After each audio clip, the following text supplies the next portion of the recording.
Sarap ng pagkain ng mga pusa, kuya, no? Magkano isang dilata niyan, kuya? Sakaling mag-alaga ko ng pusa. Kuya, magkano isang lata niyan? Kain ka na. Yung bait ni kuya, oh. Kain ka na. Si kuya lang dito nag-aalaga lagi ng mga pusa, nagpapakain. Ganun kabait ni kuya sa mga pusa. Kain ka na. Mabuhay ka, kuya, mabuhay ka.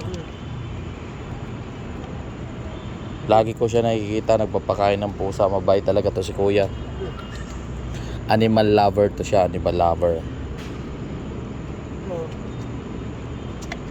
Saludo ako sa'yo, kuya, saludo.